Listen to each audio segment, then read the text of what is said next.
Students, previous videos में हमने अभी तक ये सीखा कि कौन से नंबर रेशनल होते हैं, कौन से इरेशनल होते हैं, और उनको आइडेंटिफाई कैसे किया जाता है, और कौन से डेसिमल फॉर्म भी इरेशनल एंड इरेशनल होते हैं। इसके बाद हमने ये स्टडी किया था उनको नंबर लाइन में कैसे रिप्रेजेंट किया जाता है। तो जो रेशनल नंबर थे वो आज तक आप पिछली छोटी क्लासों में करते आ रहे थे नंबर लाइन में रिप्रेजेंट करना, बट जो हमने इरेशनल को इस बार सीखा था कि उनको नंबर लाइन में कैसे रिप्रेजेंट किया जाता है। आज जो हम सीखेंगे वो गिवन इरेशनल नंबर को हमें प्रूव करना होगा कि वो इरेशनल नंबर हैं। सो इस टाइप के हमें क्वेश्चन मिलेंगे। रूट पी यहाँ पर गिवन है, ठीक है। P is a prime number. अगर पी एक प्राइम नंबर है तो ये इरेशनल नंबर होता है। मैंने प्रीवियस वीडियो में आपको समझा होगा। इसको इस तरीके से समझते हैं। रूट पी को हम इस तरीके से लिखेंगे, रूट 2, रूट 3, रूट 5, रूट 11, 7। तो यहाँ पर देखते हैं सारे नंबर जो भी मैंने रूट के अंदर लिखे हैं वो क्या हैं, इरेशनल नंबर हैं। ठीक है, हमें इस नंबर को क्या करना होगा, प्रूव करना होगा कि वास्तव में ये इरेशनल है। और कैसे करेंगे उसका एक मेथड है, वो हम मेथड सीखेंगे। इसके लिए मैं एक थोड़ा बच्चों को बहुत डाउट होता है, जैसे मैंने एक क्वेश्चन लिख रहा हूँ रूट 48। ठीक है, तो बच्चे डायरेक्ट इसे बोलेंगे कि ये कैसा है। नहीं जी, 48 तो एक प्राइम नंबर नहीं है, तो इसलिए जो रूट 48 है वो क्या है, रेशनल नंबर है। नहीं बच्चों, इस जब भी ऐसा क्वेश्चन आता है हम इसे स्प्लिटिंग से फैक्टराइज करेंगे। तो मैं इसे डायरेक्टली मैं लिख लेता हूँ 16 3 ठीक है, 16 3 48 होता है। नाउ 16 आपको पता है कि स्क्वायर नंबर होता है, तो उसका स्क्वायर जो बाहर आएगा वो 4 आ जाएगा, अंदर क्या बचाएगा, रूट 3। अब आप देखेंगे नंबर कैसा बन गया है, प्राइम नंबर बन गया है। ये बहुत इंपॉर्टेंट है, ये अपने पहले भी सीखे हुए हैं। ठीक है, अब हम क्वेश्चन की ओर बढ़ते हैं। सबसे पहले हम रूट 2 को प्रूव करते हैं। ठीक है, जो क्वेश्चन स्टार्ट करते हैं, ये एक थ्योरम का क्वेश्चन भी है एनसीईआरटी बुक से। Prove that root 2 is a irrational. यहाँ पर इसे अच्छे से समझना, क्योंकि जितने भी रूट के मैंने क्वेश्चन ऊपर लिखे हुए हैं, रूट 3, रूट 5, रूट 11, रूट 7, सब के सब क्वेश्चन सेम मेथड से ये क्या होंगे, सॉल्व होंगे। बस आपको रूट 2 की जगह रूट 5 कर देना, बिल्कुल सेम एज इट इज़। थोड़ा माइंड भी यूज़ करना है, और ये सेम सबके सॉल्यूशन एक जैसे होंगे। सो स्टार्ट करते हैं। सबसे पहले मानते हैं कि रूट 2 एक क्या है, रेशनल नंबर है। So let us assume to the contrary that root 2 is a rational number. So if root 2 is a rational number, so means we can write it any rational number as p upon q, where q does not equal to 0. As per the definition of rational number, that any number if a rational number, so means it can be written in the form p upon q, where q does not equal to 0. So here P and Q has 1 as common factor. जब भी किसी भी number के पास 1 as common factor है तो उनको को prime number कहते हैं। तो आप डायरेक्टली भी लिख सकते हैं P and Q are coprime numbers. Okay, now we can write it as Q, cross multiply कर रहे हैं यहाँ पर। ठीक है, क्यू से इधर Q root 2 equal to P. मैं इसे रिवर्स कर देता हूँ, P equal to Q root 2। अब इस जो ये हमारे पास मिला है पी इक्वल टू क्यू, इसके दोनों साइड का हम क्या करते हैं, स्क्वायर कर लेते हैं। इसको स्क्वायरिंग ऑफ बोथ। तो जब स्क्वायर करेंगे P square equal to Q root 2 square, इसको इस तरीके से सॉल्व करके लिख सकते हैं। पी स्क्वायर, देखो इस स्क्वायर से क्यू का स्क्वायर हो जाएगा, बट ये रूट कट जाएगा, तो मुझे मिलेगा यहाँ पर हमें 2q स्क्वायर। ठीक है, अब आप इसको, हमारे पास यूक्लिड डिवीज़न लेमा होती थी a बराबर बी क्यू प्लस आर। तो यहाँ पर देखते हैं a के प्लेस पे कौन है, p, b के प्लेस पे कौन है 2, q के प्लेस पे q ही है, r क्या है 0 है। तो जब भी वहाँ पर हमने देखा था अगर r 0 होता था, अगर ये पोर्शन मेरा r 0 है, मतलब ये नहीं है यहाँ पर, तो इसका मतलब ये माना जाता था जो b है वो किसको कम्प्लीटली डिवाइड कर रहा है, a को। तो यहाँ पर कौन किसको कम्प्लीट डिवाइड कर रहा होगा, 2 यानी 2 कम्प्लीटली डिवाइड कर रहा है पी स्क्वायर को। ये स्टेटमेंट मैं यहाँ यूज़ करूँगा, लिखूँगा। ठीक है, देयरफॉर 2 डिवाइड्स ए स्क्वायर। एक बात याद रखना, अगर 2 कोई नंबर किसी नंबर के स्क्वायर को डिवाइड करता है तो वो नंबर को भी डिवाइड कर सकता है। ठीक है, जैसे मैं 16 मैं बोलता हूँ 2 16 को डिवाइड कर सकता है।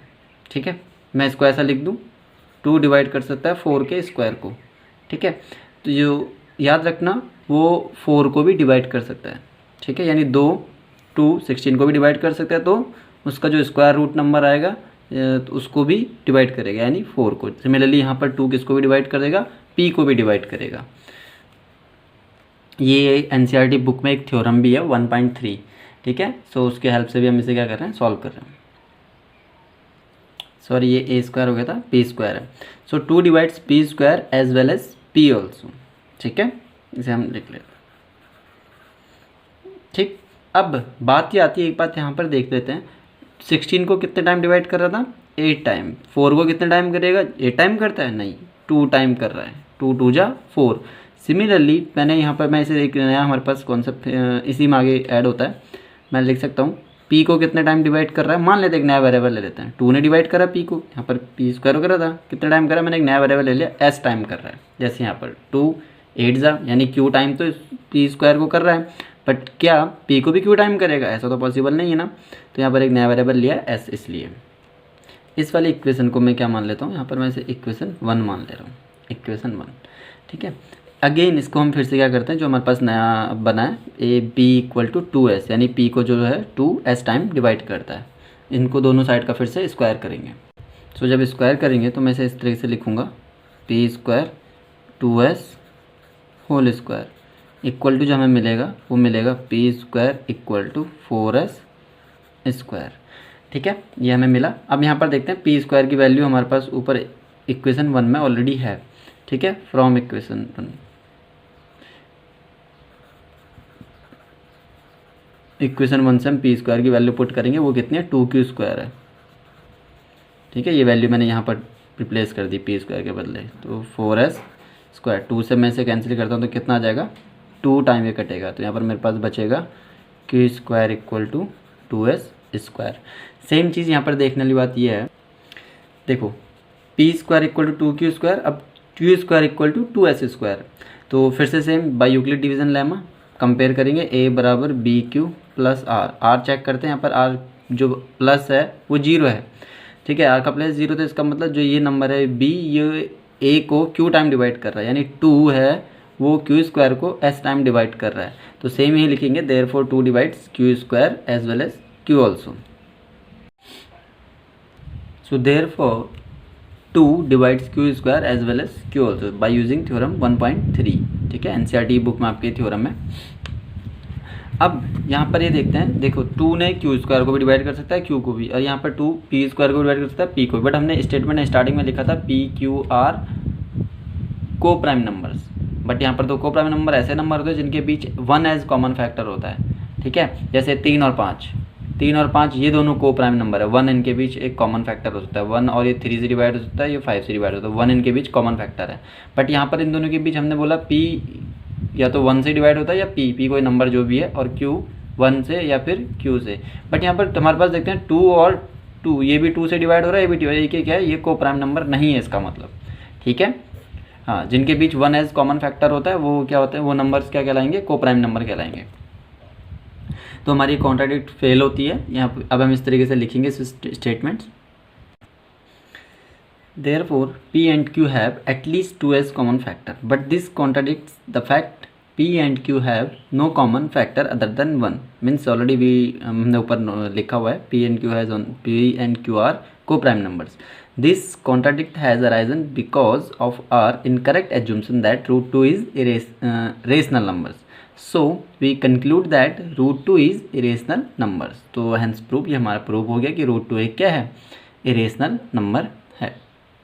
सिमिलरली सेम क्वेश्चन आप रूट 5, रूट 3, रूट 6, रूट 7 कोई भी कर सकते हैं। सो जब सपोज रूट 3 का करके देखते हैं, सेम इसी में ही, यहाँ पर आप क्या लिख देंगे, रूट 3 लिख देंगे, ठीक है, यहाँ पर भी रूट 3 आ जाएगा, फिर रूट 3, फिर से let us assume that contract that root 3 is a rational number, root 3 equal to p upon q, q does not equal to 0, here p and q has 1 as common factor, or we can say p and q are co-prime numbers. So q root 3 equal to p, and इसे ऐसे लिख के मैंने change करा है position, p equal to q root 3, ठीक है, square करेंगे दोनों साइड का, तो यहाँ पर p square equal to q root 3 whole square आ जाएगा, p square equal to root 3 जब होल स्क्वायर करोगे आप तो ये कितना आ जाएगा, q स्क्वायर तो q बन जाएगा q to the power 2, but ये जो रूट है वो उससे स्क्वायर से रूट कैंसिल हो जाएगा, यहाँ क्या बचेगा, 3 बचेगा, ठीक हो गया। अब यहाँ पर लिखेंगे therefore 3 divides p square as well as p using theorem 1.3 in NCERT book, okay. So p equal to 3s, क्योंकि मैंने अभी थोड़ी देर पहले जब समझाया था, ठीक है, squaring of the both side, जब p इक्वल टू 3s आएगा तो स्क्वायर करेंगे बोथ साइड का, तो P square equal to 3s square, तो P square equal to 3 3 9s square हो जाएगा। सो यहाँ पर पी स्क्वायर की वैल्यू क्या आई थी 3q स्क्वायर, यहाँ पर 3q स्क्वायर रखोगे, 3 से 9 को आप कैंसिल करेंगे तो ये q square equal to 3s square आएगा। Therefore 3 divides q square as well as q also. Okay, फिर हम यहाँ पर से सेम जो कॉन्ट्राडिक्ट हमने स्टेटमेंट लिखे हैं वही same statement, therefore p and q has at least 3 as common factor, but these contradicts that the fact p and q have no common factor other than 1. This contradict has arisen because of our incorrect assumption that root 3 is irrational number. Similarly, you have to do for say 5. Okay, सो जहाँ पर हमने 2 लिखा वहाँ 5 करना है, 5 का square याद रखना, 2 का स्क्वायर तो 4 होता है, बट 5 का स्क्वायर 4 मत लिखते हैं ना, ये बट हम लोग कॉपी पेस्ट में तो गलतियाँ करते ही हैं। ठीक है, तो ये ध्यान देना है आपने। देखिए फर्स्ट क्वेश्चन है prove that root 5 is a irrational number. Same procedure मैंने जो भी बताया, जस्ट आपको डिटो फॉलो कर लेना है। ठीक है, नेक्स्ट क्वेश्चन की ओर चलते हैं। नेक्स्ट क्वेश्चन है हमारे पास, prove that 3 + 2 root 5 is a irrational. Similarly इसी क्वेश्चन का क्वेश्चन नंबर 3, सेम यही क्वेश्चन नंबर 3 इसी एक्सरसाइज का, वो है 6 + रूट 2। ठीक है, दोनों क्वेश्चन में आप थोड़ा सा बस ये 2 का अंतर है, बाकी सब कुछ सेम है। यही प्रोसीजर आप इसमें यूज़ करके सॉल्व कर लेंगे। ठीक है, और ऐसे इसी सेम टाइप के क्वेश्चन बहुत सारे हैं, आप कुछ भी हो सकते हैं क्वेश्चन, आप सब सॉल्व कर सकते हैं। ठीक है, तो इसका एक क्वेश्चन का हम प्रोसीजर अच्छे से देखते हैं, बाकी सारे हमें बहुत ईजी जाएंगे सॉल्व करने के लिए। ठीक है, स्टेप सारे सेम है। Let us assume that 3 + 2 root 5 is a rational number. अगर ये रेशनल नंबर है तो हम इसे p/q के फॉर्म में लिख सकते हैं। So p/q equal to 3 + 2 root 5, where p and q are co-prime number. Okay, ठीक है। अब एक चीज़ यहाँ पर देखिए, फिर से इसको हम इस तरह से अरेंज करेंगे, 3 को लेफ़्ट साइड शिफ्ट करेंगे। अब वहाँ पर स्क्वायर करा था, यहाँ करने की जरूरत नहीं पड़ेगी, 3 लेफ़्ट साइड शिफ्ट होगा, सो हमें ये मिलेगा 2 रूट 5। फिर से 2 को मैं इधर ले आऊँगा, p/q -3, ये पूरे के डिवाइड में आ जाएगा 3। आपको पता है ना, इनटू में कोई नंबर होता है तो डिवाइड में आ जाता है। ठीक है, इस तरीके से हम इसे लिख सकते हैं। अब इसको मैं सॉल्व करके और भी सॉल्व करेंगे, 2 से डिवाइड करेंगे तो ये आ जाएगा p/2q -3/2 equal to root 5। Rearrange करके इस तरीके से भी लिख सकते हैं, p माइनस, देखो q यहाँ इंटू जाएगा 3q, और डिनोमिनेटर में 2q हमारे पास क्या आ गया, इसका एलसीएम आ गया, इक्वल टू रूट 5। तो रेशनल नंबर की डेफिनेशन हम लिखते थे, p और q अपना में क्या होते थे, इंटीजर नंबर होते हैं। इंटीजर नंबर मीन्स को-प्राइम तो ठीक है, बट इंटीजर नंबर भी होते हैं। ठीक है, हाँ, तो यहाँ पर हम लिखेंगे since p and q are integers we get, हमने ये इक्वेशन दी, p/2q -3/2 is a rational number, so root 5 is irrational. जब भी हम बोलते हैं लेफ्ट साइड अगर हमारे पास रेशनल है तो राइट साइड भी हम रेशनल ही मानते हैं ना। सिमिलरली वही हमने चीज़ यहाँ पर यूज़ की है। बट इससे पहले जब हमने कॉन्ट्राडिक्ट फेल किए थे, जिसमें हमने रॉन्ग एज्यूम्पशन किया था रूट 3 एंड रूट 5। देखिए पहला क्वेश्चन ये था ना, prove that root 5 is irrational. यही जब हमें पता है रूट 5 एक इरेशनल नंबर है, तो हम लोग यहाँ पर रूट 5 को रेशनल बता रहे हैं। ठीक है, but this contradicts the fact that root 5, हमें पता है रूट 5 एक क्या है, इरेशनल नंबर है। ठीक है, हाँ, तो मैं इसको स्टेटमेंट के थ्रू लिख के दिखाता हूँ आपको कैसे लिखते हैं। सेम स्टेटमेंट्स मैंने लिख दिए।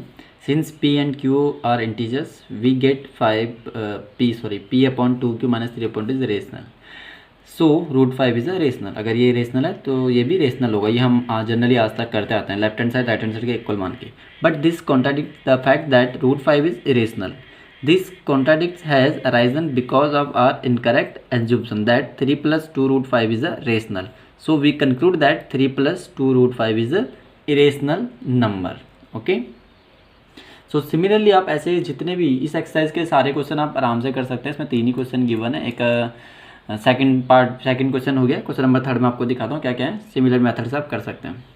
देखिए, एक है 1/√2, एक 7 रूट 5, 6 + √2। मैं इनका बाकी स्टेटमेंट आपको सब कुछ वही यूज़ करना है। लेट एज्यूम दैट ये एक रेशनल नंबर है, लेट एज्यूम सेम इनके लिए स्टेटमेंट लिखना है। इसके बाद इनको समझना P/Q इक्वल टू 1/√2। सिमिलरली आ जाएगा √2P इक्वल टू Q। अब दोनों स्क्वायर के दोनों साइड का क्या करेंगे, स्क्वायर करेंगे। पहले वहाँ पर P² आता था तो पहले Q² वाला, Q वाला स्टेटमेंट पहले आ जाएगा, P वाला बाद में आ जाएगा। मीन्स जो भी नंबर यहाँ पर 2 कैन, इसके बाद जो स्टेटमेंट आएगा स्क्वायर करने के बाद इसे लिख लेंगे 2P² इक्वल टू Q²। तो यहाँ पर हमें पता चल रहा है 2 जो है वो Q² को डिवाइड कर रहा है, एज वेल एज Q को भी डिवाइड कर सकता है। फिर Q को भी डिवाइड करेगा तो Q को कितना टाइम करेगा, Q इक्वल टू 2S, जो पीछे हमने P इक्वल टू 2S करा था। सेम स्टेटमेंट पूरी स्टेटमेंट वही बन जाएगी। सेम इस वाले को हम सेम ऐसे सॉल्व कर सकते हैं। इसको समझते हैं। P/Q equal to 7√5। मैं इसको डिवाइड करता हूँ। P/Q 7 डिवाइड में आ जाएगा इक्वल टू √5।